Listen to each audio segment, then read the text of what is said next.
Bendito Deus, Pai querido, Pai santo que estás nos céus, graças nós te damos, Pai. Estamos em tua presença, agradecidos pela vida, pela salvação. Te louvamos por mais um dia que tu nos concede, ó Deus.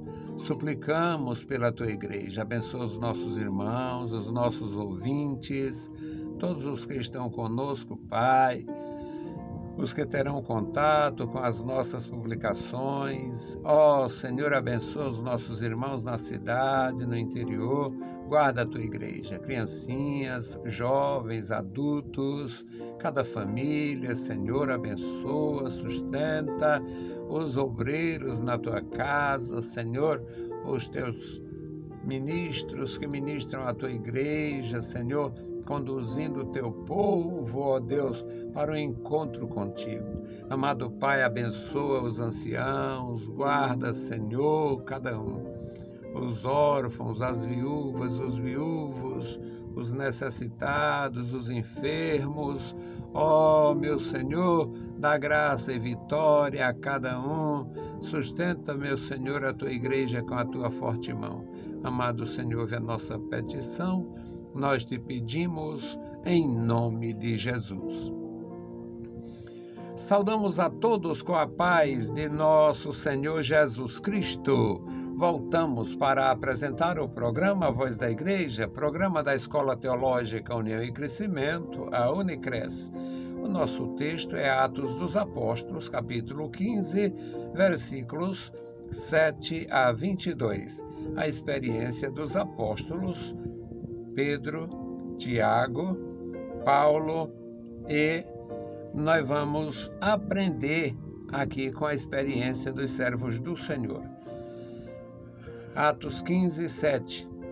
E havendo grande contenda, levantou-se Pedro e disse: Varões, irmãos, bem sabeis que há muito tempo Deus me elegeu dentre nós, para que os gentios ouvissem da minha boca a palavra do Evangelho e crescem. E Deus, que conhece os corações, lhes deu testemunho, dando-lhes o Espírito Santo, como também a nós. E não fez diferença alguma entre eles e nós, purificando seus corações pela fé. Agora, pois, porque tentais a Deus, pondo sobre a serviço dos discípulos um jugo que nem nossos pais e nem nós podemos suportar, mas cremos que seremos salvos pela graça de nosso Senhor Jesus Cristo, como eles também. Então, toda a multidão se calou e escutava a Barnabé e a Paulo, que contavam com quão grandes sinais e prodígios Deus havia feito por meio deles entre os gentios. E, havendo-se calado eles, tomou a palavra Tiago, dizendo: Homens, irmãos, ouvi-me. Simão relatou como primeiramente Deus visitou os gentios para tomar deles um povo para o seu nome. E com isto concordam as palavras dos profetas, como está escrito: Depois disto voltarei e reedificarei o tabernáculo de Davi que estava caído, e levantá-lo-ei das suas ruínas e tornarei a edificá-lo, para que o restante dos homens busquem ao Senhor, e todos os gentios sobre os quais o meu nome é invocado, diz o Senhor, que faz todas estas coisas. Conhecidas são a Deus, desde o princípio do mundo, todas as suas obras. Por isso, julgo que não se deve perturbar aqueles dentre os gentios que se convertem a Deus, mas escreveu-lhes que se abstenham das contaminações dos ídolos, da fornicação, do que é sufocado e do sangue. Porque Moisés, desde tempos antigos, tem em cada cidade quem pregue, e cada sábado é lido nas sinagogas. Então pareceu bem aos apóstolos e aos anciãos com toda a igreja eleger homens dentre eles e enviá-los com Paulo e Barnabé a Antioquia, a saber, Judas, chamado Barsabás, e Silas, homens distintos entre os irmãos. Louvado seja para sempre o nosso Senhor. Bendito Deus, Pai amado, Pai santo, Senhor da glória, nós lemos a Tua palavra. Fala conosco, fala com os nossos ouvintes, os nossos irmãos, dá entendimento, Senhor, para que haja proveito, crescimento, discernimento. Dá, meu Senhor, a Tua proteção a cada um. No nome de Jesus, nós te pedimos. Amém. Louvado seja para sempre o nosso Senhor. Meus queridos irmãos, todos nós sabemos, a Igreja de Jesus é a maior diversidade que existe na Terra. Hoje as pessoas têm um negócio aí, um xodó com a diversidade. E a diversidade é colocar pessoas completamente estranhas, pessoas completamente distintas, de fato, porque tem objetivos estranhos, tem desejos estranhos, tudo, não concordam. Mas por causa da modernidade e de uma certa fraude nas relações, porque quando eu faço de conta, quando eu te abraço, te beijo, te aborrecendo só para fingir, isso é muito estranho, muito ruim. Não é.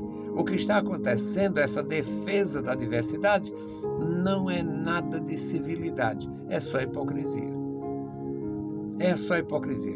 Então, resultado, nós temos uma experiência com a Igreja de Nosso Senhor Jesus Cristo, e esta igreja, ela agrega a maior diversidade na face da terra.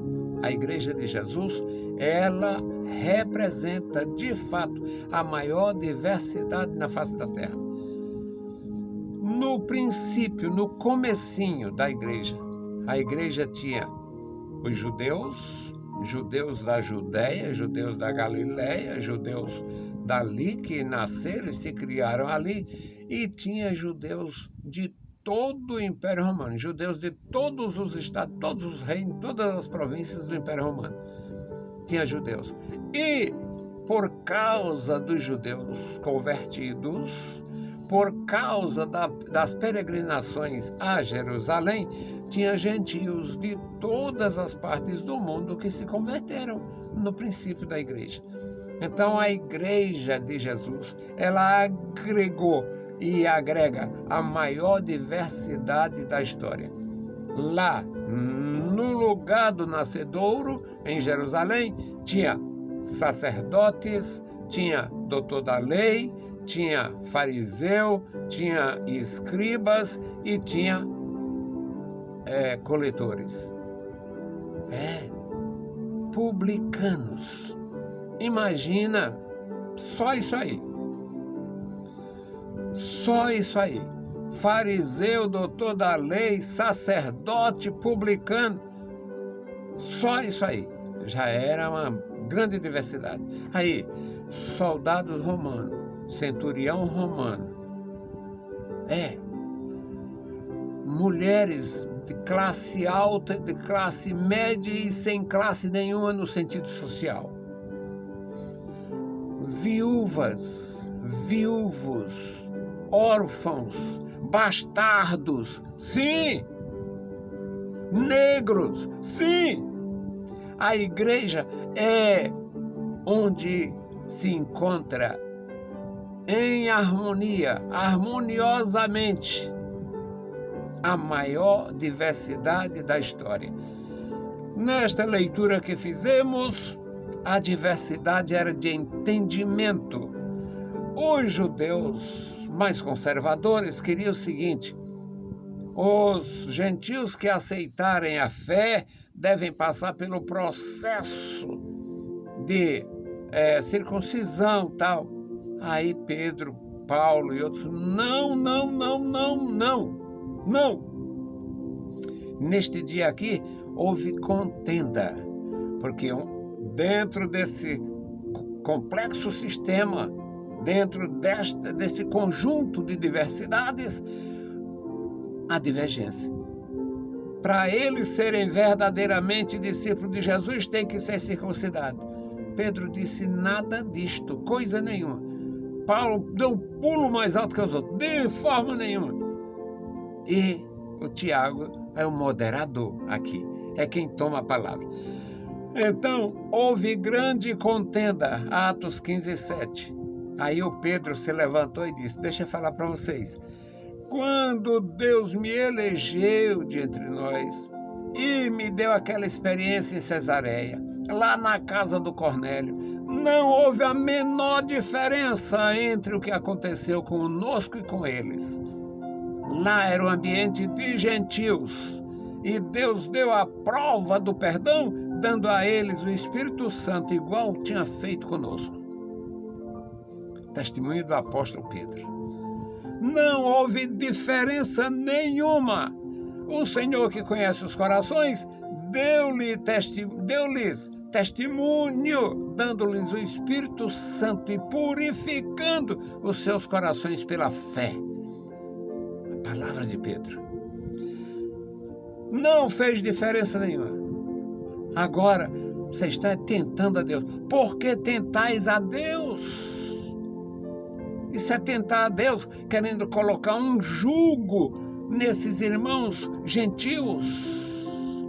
Um jugo pesado que nem nossos pais e nem nós podemos suportar. Não tem judeu convertido e nem consagrado e nem salvo pela lei de Moisés. E o Pedro sabia disso. Então toda a multidão se calou. Então vamos. Bom, o Pedro já se deu por.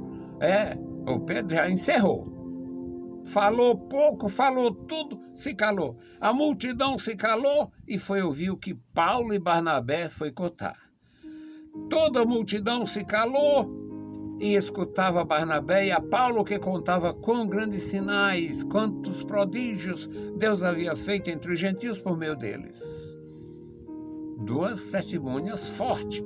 O testemunho de Pedro lá em Cesareia, na casa de Cornélio, e o testemunho de Paulo e de Barnabé em relação ao que eles fizeram na primeira viagem e foi feito na segunda viagem, todos os trabalhos deles. Aí, Tiago tomou a palavra, irmãos. Tiago tomou a palavra, versículo 13. Tiago tomou a palavra e disse: homens e irmãos, ouvi-me. Simão relatou como primeiramente Deus visitou os gentios. Simão é o Pedro. Simão já contou sua história. Como Deus visitou os gentios para tomar deles um povo, para o seu louvor, para o seu nome. E isto está de acordo com a palavra dos profetas. Pois está escrito assim: depois disto voltarei e reedificarei o tabernáculo de Davi que estava caído. E levantá-lo-ei das suas ruínas e tornarei a edificá-lo para que o restante dos homens... Qual é o restante dos homens? Os gentios. Para que o restante dos homens busquem ao Senhor. Todos os gentios sobre os quais o meu nome é invocado, diz o Senhor, que faz todas as coisas conhecidas de Deus. Deus fez tudo. Os homens não tinham conhecimento, mas Deus já estava trabalhando desde o começo do mundo. Está aqui o Tiago dizendo: coisas conhecidas desde o princípio do mundo, todas as suas obras. Por isso julgo. Olha a diversidade. Pedro deu um testemunho rápido e muito coerente. Barnabé e Paulo, um testemunho rápido e muito convincente. E agora, Tiago, o moderador da igreja, está dizendo: pois por isso julgo que não se deve perturbar. Ele achou que era perturbação. Fazer um gentio se circuncidar para poder acreditar na salvação.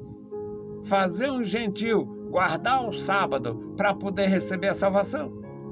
Fazer um gentio oferecer sacrifício de animais para poder entrar na aliança mosaica. Tudo isto é perturbar. Isto é perturbação.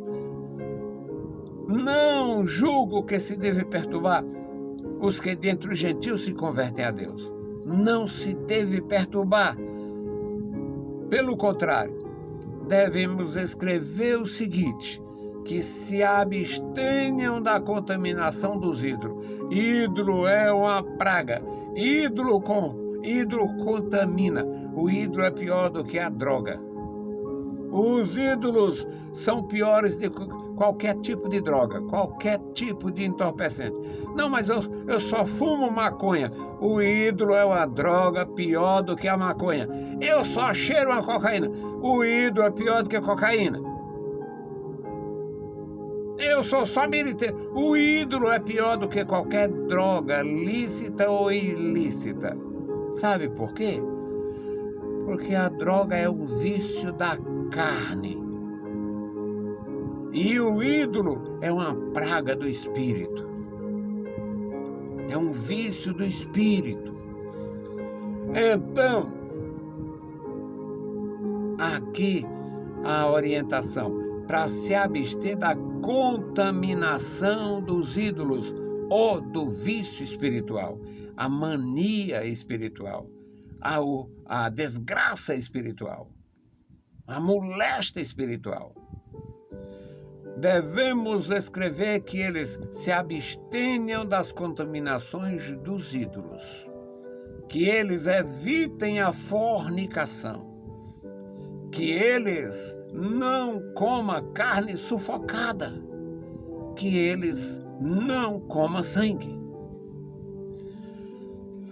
Eram questões sanitárias da lei de Deus. Conveniente para aqueles discípulos. Por que era conveniente para aqueles discípulos? Porque eles iam nesta relação de igreja, aqueles gentios convertidos iam receber judeus convertidos. E o judeu, por natureza, era educado a se alimentar direito, não comer sangue. Deus, na sua sabedoria, proibiu por duas razões. Pode ter outras. Eu entendo duas e é o suficiente para mim. Primeira razão: toda doença dos animais se aloja no sangue. O veneno entra na corrente sanguínea. Qualquer contaminação contamina o sangue. O sangue não devia ser consumido como alimento. O sangue não deveria ser consumido como alimento.